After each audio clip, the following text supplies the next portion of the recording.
Tell me my business. All right, we're recording. It's good to see everybody. I assume this is the only place in my room I can currently find any sort of peace in my house. It's our guest bedroom, but there's a cool picture of John Kennedy and Jackie Kennedy, so that's kind of cool. Fits with the thing. Today I'm going to give you a lecture. I have absolutely no idea how it's going to work. If you have questions as time goes on, just let me know. I thought I'd talk a little bit about what the, if you had any questions about the exam. I know we're going to be doing a lot of it coming up, but it's kind of a giant change that nobody's really ready for. So if you have any questions, you can jump in now and ask me. Sawyer, did you hear at all about the new exam? Yeah, it's not fun. I think it's great. I think it's something that we've perfectly prepared for. So it's one question instead of a bunch, so that's good. You guys usually tanked the multiple choice questions, so that's a positive. So it's one DBQ, and it's a shortened DBQ. There's only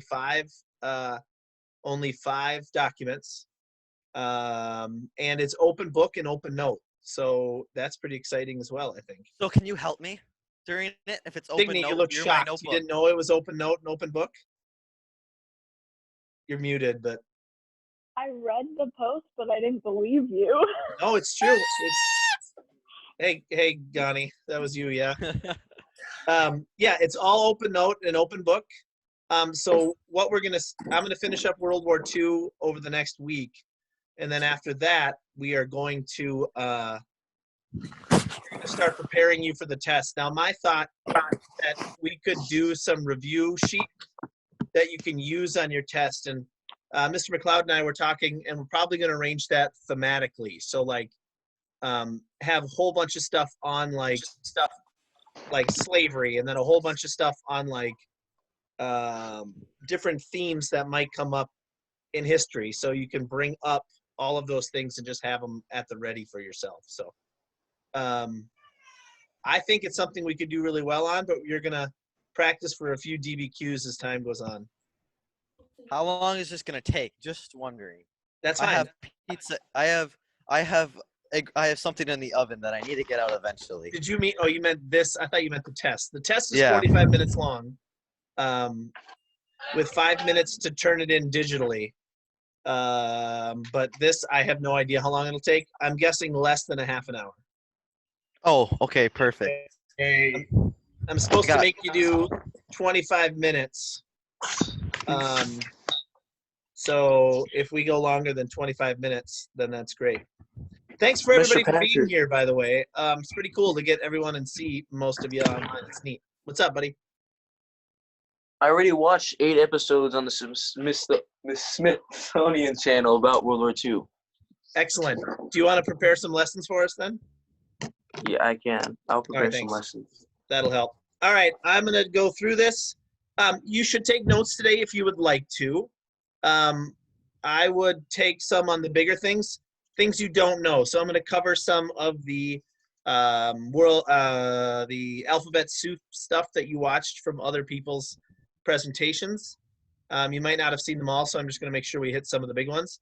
Tomorrow, you get to see an amazing video of me bike riding around the city and looking at different things that were built in Minneapolis from the New Deal program. So there's some cool stuff in there. So tomorrow you get lucky enough to do that. My dad and I spent 2 days and found a bunch of stuff. It was pretty fun. But let's get after it. Take some notes. See what you can get. Where are we here? Let's do that. You are not in the Ramayana. Okay, I'm not gonna be able to see you anymore, so I just assume that you're watching. If you have questions, just jump in. You know me, I don't mind being interrupted. I got 3 kids. Huh. All right, so today we're gonna talk about FDR's New Deal. We talked a little bit about it before, but remember, this is a giant change in the way that government would handle crises. Before this, if you remember, we talked about Hoover and a bunch of the other ones. What they believed in is that they believed in the government staying out of the economy. The government is only a way and only a place for people or for industries to, the government is there to make the economy, to facilitate the economy, not run it.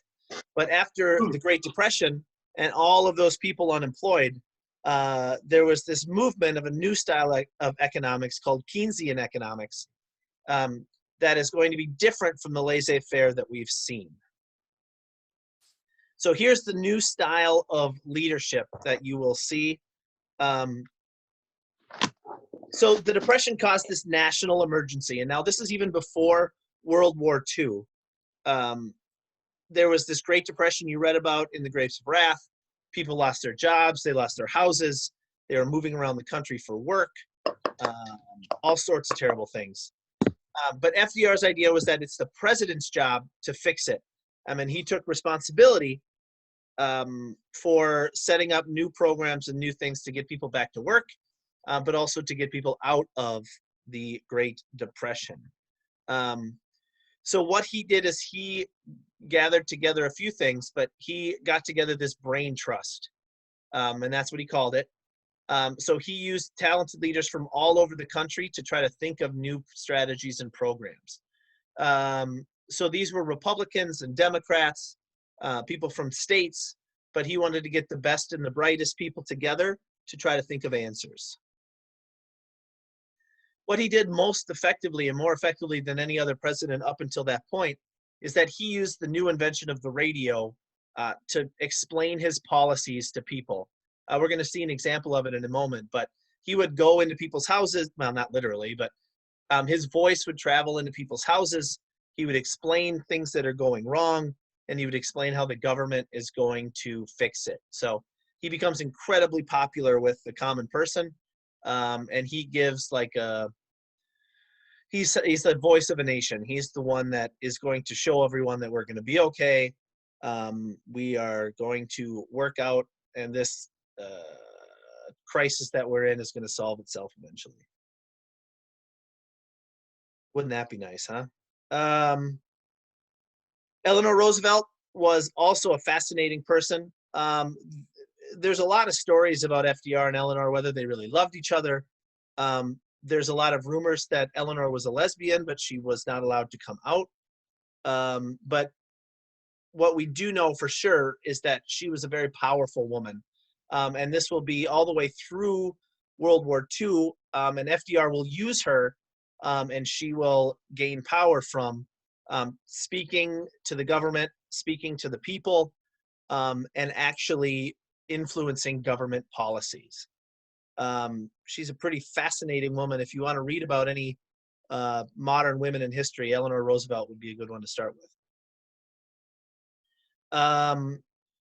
So women also are getting, we remember in the 1900s that women were starting to get more independence from their jobs.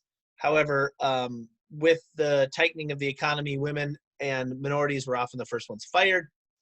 So women were often relegated back to that traditional role of cooking and cleaning. And we saw a little bit of that in our Grapes of Wrath story, where she was responsible for the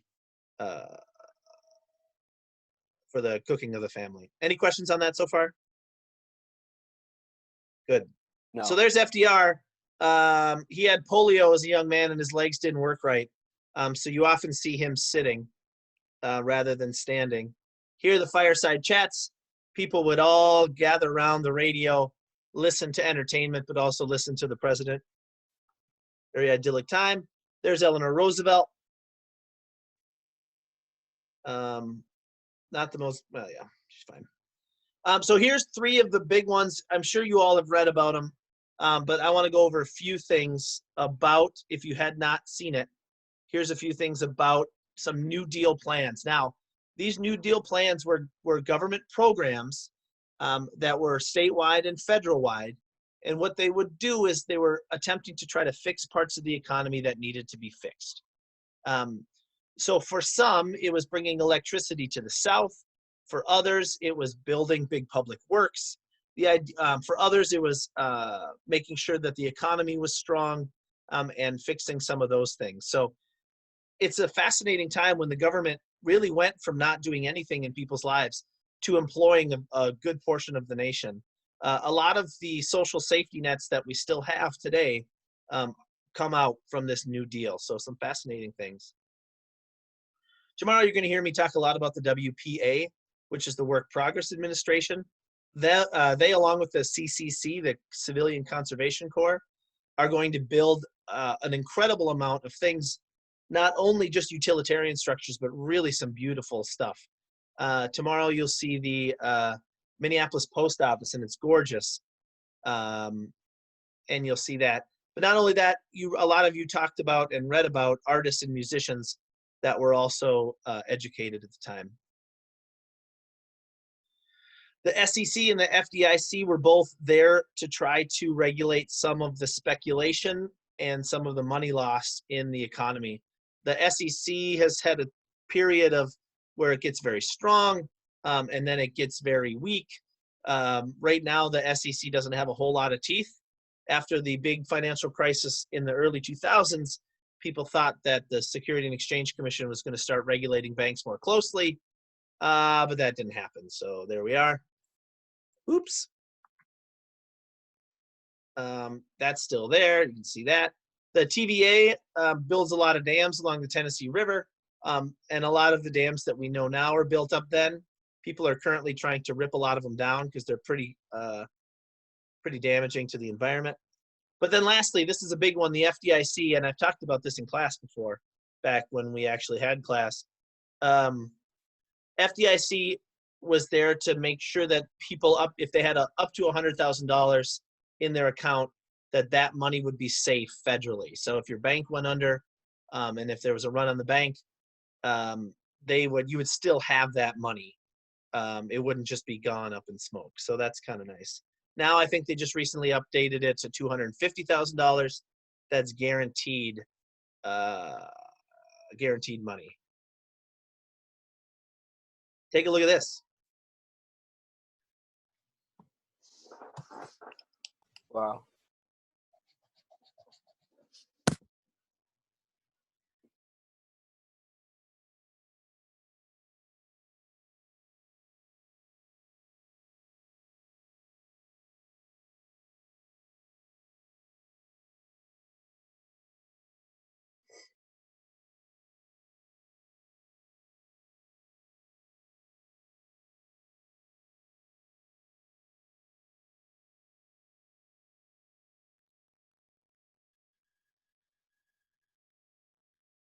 Yeah. Moving on. So we also have famous things that were built during this time. You're going to see some tomorrow. Mount Rushmore, built during then. We have a lot of the hydroelectric dams. You can see another one from TVA. We're not watching that. So let's compare this again. And maybe I'm beating a dead horse here, but let's go over it one more time. So Hoover and the laissez-faire people wanted to help the businesses. They thought it was the government's job to help business, and then the businesses would then in turn help the average citizen. Okay, so Hoover really believed that if they helped the banks and the businesses, then that would, for a lack of a better term, trickle down to the rest of the people. Roosevelt, opposite, gave more direct relief to the unemployed. So he was more, if we can get the average person working, they will continue to grow the economy, and then banks and businesses will be more shored up. So a fascinating look at where we are right now. Would anyone, hold on, how do I do this? Stop share, there we go. Anybody want to talk about what's going on now with the government? What are they doing with this to solve this current crisis? Is it helping businesses or is it helping the average consumer? If you want to talk, you got to unmute yourself. I'm just going to call on folks. Brandon. What? Are they helping businesses or are they helping the common person? Right now? Yep. Oh, Well, wait. I mean, they're kind of just doing both. Because, I mean, with the whatever $2 trillion deal, it's like a lot of it's to small businesses and large businesses, but also to like the individual. So, Are we talking about like the stimulus thing? Yeah, Yeah. sure Yeah. am. Oh.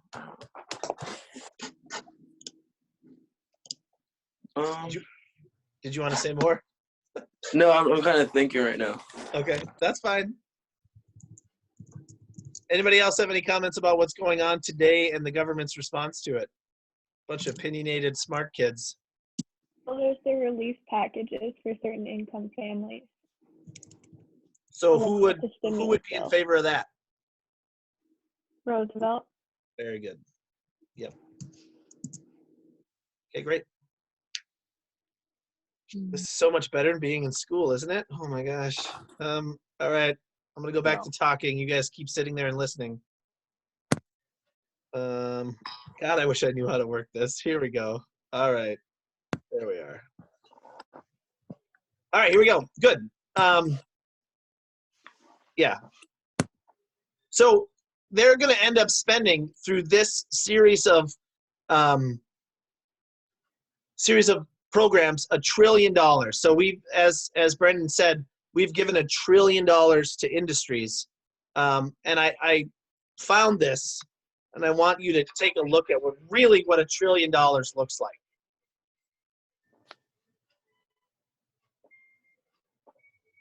All right.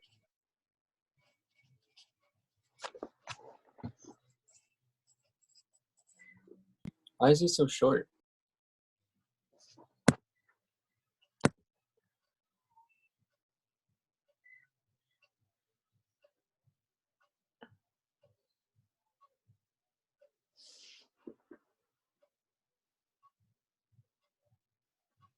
Oh.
Owing 56,000 doesn't sound so bad. So all of this government spending is going to lead to a ridiculous amount of debt, and a lot of the New Deal critics will have problems with that. So Yeah, go ahead. would we like after this is over, would we end up having higher taxes? Like would the general public have higher taxes in order to like kind of Offset this? yeah. I don't know. I don't know. Like, one would imagine that you got to pay for it eventually, but we always just keep kind of pushing it down farther down the road. I don't know. I'm not a good enough economist to figure that out, to be honest. You always have to balance it against what's the cost versus what's the benefit. If we didn't do this, what would happen? And if you did, what would happen? I don't know. Sorry, Gani. I wish I had more answers for you. Okay. Ask an economist if you know one. So anyway, a lot of people think either the New Deal or World War II ended the Depression. And there's a large argument in historical circles on which one was more important to ending this worldwide depression. In the end, I think we can honestly say that it doesn't it doesn't necessarily what mattered, what ended it. What matters is what changed in society after the Depression and after the New Deal. So government's responsibility in people's lives is going to vastly change after Roosevelt. So all of the things that we usually think of with government now, the services that they provide, are stuff that's going to come after the New Deal. So things like, affordable health care, things like Social Security, things like FDIC, all of these big government projects will come out of this New Deal. And what it's really going to do is it's also going to shift. This is when the shift of African Americans and other minorities away from the Republican Party and into the Democratic Party really starts to happen. So there's a bit of a shift that happens here where Democrats now will want a lot of these social programs and Republicans will want to end the social programs, thinking that that the government should go back to more of the times of laissez-faire economies before. Roosevelt, as you know, had he had both critics from the right and from the left. So for some, they believe he was trying to establish a dictatorship. Remember, he ran for 3 terms and nobody else had. It was still legal at that point. And talking directly to voters, people thought that he was one that was trying to, and extending the power of the federal government, he was going to try to take over the federal government for himself. There are people like Huey Long that you'll hear about in a second who thought he didn't even go far enough. So these New Deal programs are fine and all, but they just aren't drastic enough to solve the economy. And then last, if you were a rich person, FDR came from a very wealthy family, very, very, very wealthy family. So people thought he was a traitor to his own class. He was punishing the rich in order to help the poor. Here's some pictures that could be in a DBQ that you have to take up. So once again, New Deal spending. If we're sourcing this thing, we're trying to figure out who drew it and what they were trying to say. Basically saying that all of this spending from the government is going downhill and it's going to crush us all. Again, FDR just pouring money into a leaky government system, and he's just going to keep pumping water in there until it bursts.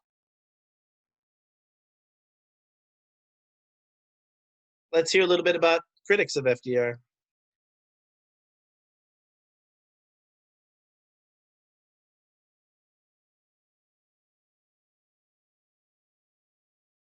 We can't hear it.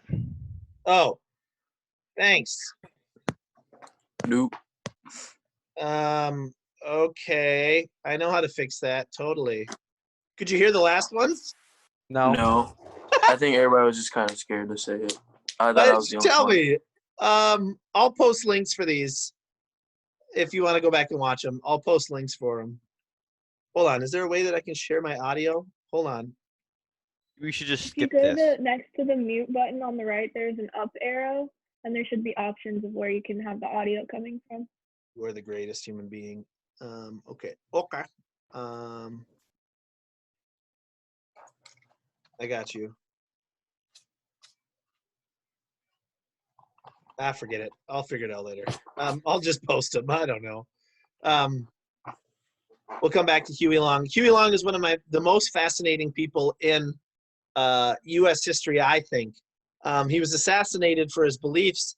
People truly thought he was going to be the end of the American system. He was extremely popular, but he calls for out-and-out socialism, that the government take over not the means of production. He wasn't a communist, but the government take over a lot of the big businesses and then supply a lot of the necessary means for